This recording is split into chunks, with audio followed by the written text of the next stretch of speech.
There we go. Welcome to Base Coverage. Thank you all for tuning in. As always, subscribe to the channel, drop a comment, like this video, share with a friend. This part of Base Coverage, we went back, had to dive into like the ELF insiders and get it with my guy Matt Bressington, as we got some more topics we want to discuss today. But before we do that, let's bring in my guy Matt now and bring him to the show. So Matt, my ELF insider co-part, what's up, man? How you doing? I'm not doing too bad, man. Long days, lots of receiver rankings out, bunch of tape watched. Excited for the season. It's like what, 3 weeks away now? We're Something about like that. we're like 20, probably under 25 days now, and that's gonna be quick. You know, if you follow training camp like timelines, they'll probably do some scrimmages next week. I know the Surge are doing something that's pretty creative, and they're doing a blue-white game, playing on like a little college thing that they do in the States. And then the following week is game week, probably, right? Yeah, I think so. I've heard some really interesting stuff that might be happening in Germany. I can't say which team or what's happening, but I'll have to wait and see because I don't want to get like in trouble for saying it. But I've heard some really exciting stuff might be coming to Germany within the next few weeks too. So watch out for that. When you see it, you'll know, kind of thing. Matt with some half breaking news here. That's why we're insiders, bro. That's why we're insiders. As I mentioned before, we are missing Alex today. He just couldn't make it, but we'll give him next time around. But this kind of side of base coverage, we're the ELF insiders. We're going to be talking ball. Matt does the same thing and it posted to his channel as well. And we'll clip the link below. And really kind of two big topics we want to talk about today. One of the big topics that we wanted to dive into is training camp storylines, right? As we just mentioned, we're in the thick of training camp. We got some things that are brewing, some things that I personally want to talk about for some teams that maybe have not gotten much coverage, and kind of see what Matt thought and what you guys think as well. Per usual, drop a comment, let us know what you think. But Matt, some storylines that we wanted to chat with you about today. One of the first ones that I wanted to kind of dive into and get your thoughts is about a receiver that really is getting no love, no coverage, none to really talk about, and that is for the Cologne Centurions, Connor Weddington. Obviously played in the NFL, played for the Houston Texans, is literally at this point, probably one of the best kept secrets in Germany. What are your thoughts on Connor Weddington being the best receiver possibly in the West? So yeah, I've like watched some of his Stanford tape, and of course he went to the Seahawks, he went to the Texans, went to all these different places in preseason where even though you don't play, I think a lot of people are like, oh, he only played in preseason. And that's more experience than 99% of players. So he's big, he's rangy. I don't think he found the end zone a bunch of times when he came into college and through his Stanford career. I think that's going to change. Like, he's so physically dominant. I think that in the red zone, he's going to be huge. He's going to be the only problem I see with him coming in is he's going to have all the attention because Cologne lost a bunch of players last season. They lost Lenhart, that slot guy. He's a feisty fucker. He's a good receiver, and they lost him. And so Connor's going to be the guy. They got Isaiah Weed at quarterback, who I don't think has the most elite arm of this QB class. So we'll see how he's obviously taking a massive step up. It's a GFL 2 guy. Now, how is he going to look getting him the ball? Obviously, Cologne last season had a rolling door of quarterbacks like for a minute, and didn't necessarily use their offenses as well as they could have. So they fell behind. They fell behind, the Hamburg Sea Devils and Rhein Fire. And that division is just brutal. It's brutal. Yeah. So they're going to be trying to battle out with Hamburg. I think it's going to be a lot closer.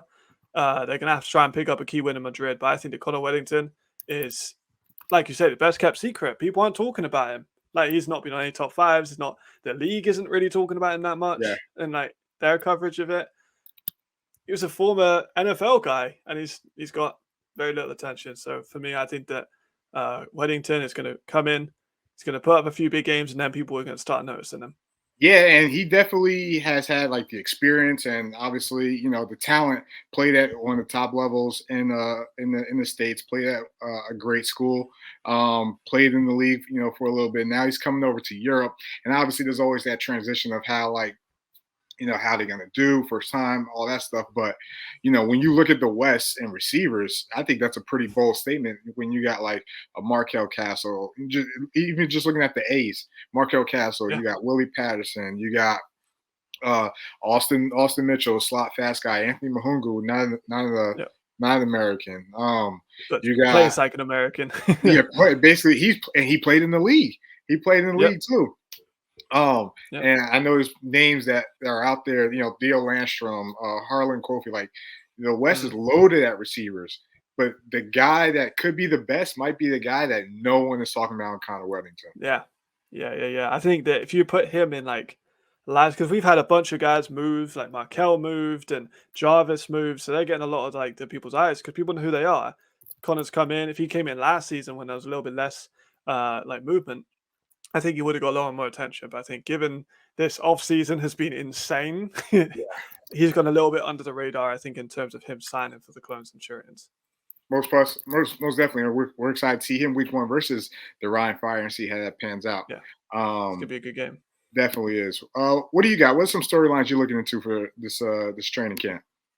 I think that the Roquel Panthers have just got the best backfield in the league, and I think they're gonna absolutely walk all over teams with that running game. We got obviously David Brzozowski, who is the kind of breakout player last season, right? Like he wasn't on many people's boards as a guy who's going to lead the league in rushing.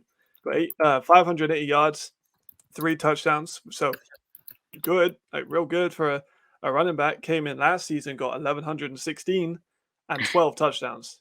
Like he's averaging 5.44 yards per carry is Yeah. the clip he was going at. 3 fumbles, lost only one of them, so that sound is going to clean up. But then you got a deal also with the former Frankfurt Galaxy running back Genetry Adams, American in his first year, player in his second, but he came in to Potsdam. You Some got controversy 700, there. yeah, 797 yards and 12 touchdowns for Potsdam last season. Was one of the best running backs there. Last year, like he was there with 2022 as well, but he only played 2 games. Those 2 running backs, they could start at probably every team, maybe apart from maybe Munich with Tomiwa and maybe Fire with Glenn. Those 2 guys are going to tear teams apart. You got Stephen Duncan, who's obviously a huge guy at quarterback. Like it's going to be hard to take him down. Matt Cole could be used as an extension of the run game, so Yeah. I think they could be. I think they could have like a 2,000 yard collect, like 2 1,000 yard rushes on that team at the same time, which would be insane. And that's what they want to do. The Broncos, the Panthers want to run the ball. They want to be balanced. Like obviously, you look at them last year, and them signing Tony Tate, which was an awesome signing, and Matt Vitale, which was an awesome signing, and not knowing who they were going to be. And you go on to see the type of season they had.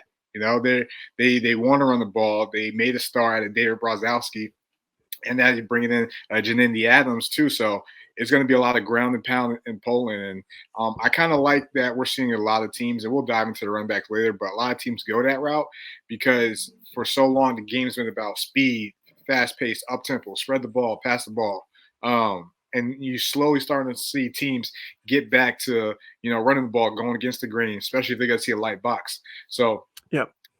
We'll see what happens in that capacity on that front, but definitely, the Panthers could probably have 2,500 rush season between the 2, which would be crazy. Really think about it like that. It'd be nuts. Which would be and on nuts. that division, like who's going to stop them? Like defensively in that conference, Vienna, and that's about it really that could hold them. Yeah, we'll definitely see if I think. And when you look at that division, I think Berlin probably is most stout defensively. I like not taking anything away from any of the other teams. I think when you look at Vienna's defense, they're with the way they run their screen, they could possibly be real light in the box, but obviously they got guys that could make those plays. Prague, people sleep on Prague. Prague actually had a decent defense beginning of last year, so we'll be interested to see what happens there. And then we don't know what the beginning from the Anthroners, but we know that they're trying to stop the run with signing 2 Americans at the defensive line. So so we'll see. I think Berlin's built now, but to stop that type of scheme, but we'll see. The next storyline that I wanted to dive into is, one of the OG teams in Europe, not just the ELF, in Europe, still looking for, their replacement for a legend at quarterback, right? And that is the Raiders of Tyrol. Did they finally find their Sean Shelton replacement? Obviously, it's been documented, everything that happened last year for the Raiders in that capacity, and the turnover. And no one said replacing Sean Shelton was going to be easy, but did they finally find their guy? Is D'Angelo Fulford possibly the best quarterback they've had since replacing Sean Shelton? I'm gonna go and say no. Ooh, Because I'm a little bit hot with this one. So I think I was saying to Nick Alfieri, obviously a friend of everyone, who he's great, just halfway through his podcast at the moment. But I was saying to him, I don't know how teams haven't all got D1 quarterbacks. And Fulford's a D3 guy. He tore up D3. But when it comes to the NFL draft, how many is 150 schools, D1 schools in America? yeah. Each of Now it's those have probably like two, three. around that. Yeah, Yeah, 2, 3 quarterbacks each roster, or maybe one senior, for example. 10, 12 of them get drafted. That's 100 quarterbacks you could look into. Go back 5 years of draft classes. You've got 500 potential quarterbacks. So, and then obviously I did a breakdown on Tabor, a North Carolina guy, didn't play in college, looks really good in Spain. yeah, So there are players at a D1 level who are coming over to Europe and not playing in the big league of the LF. So I'm not sure that he's as good as Strong. He might prove me wrong. We've seen, like last year, Jared Evans had no support. Ex-NFL practice squad guy, didn't have much support in the Andronas, didn't do as well as we hoped that he would. yeah, And then players like Zach Edwards, I think he's a D2 guy, is being one of the league's best for the last few yeah, seasons. So it's not like a do or die rule. You have to be a D1 quarterback. But I think that when you see people like Levi Lewis coming in, you're like, that I've heard as well from Barcelona Insight that he's looking unreal. So, yeah. Jadrian as well, the former D1 guy. So I think that it adds a little bit more excitement if you can say that D1 pedigree is attached to him. Yeah, and I would say this, one thing that the Raiders had going last year was they had Christian Strong and you had Jarvis. Those guys played with each other for over the years, over their career so far in Europe. So it's not like they had to build chemistry. That chemistry was already there. It Yeah. was really just understanding wherever the playbook was and understanding, the chemistry between the other receivers, and they're gonna have to do the same too. But you know, first of all, he played at Mount Union in Division 3. So those who don't know, Mount Union as a D3 school is like the Alabama of Division 3 school. They actually should be playing up. They're usually in the championship game like every year against I think it's Whitewater or something. But he's played at the highest level at the Division 3 division, and some could say that school is better than a lot of D2 schools. Obviously not D1, but it's a complete. This is the thing that's gonna be tricky, is because we don't know. It's a complete makeover from the organization, from the coaches and stuff like that. So we don't know what that team's gonna look like.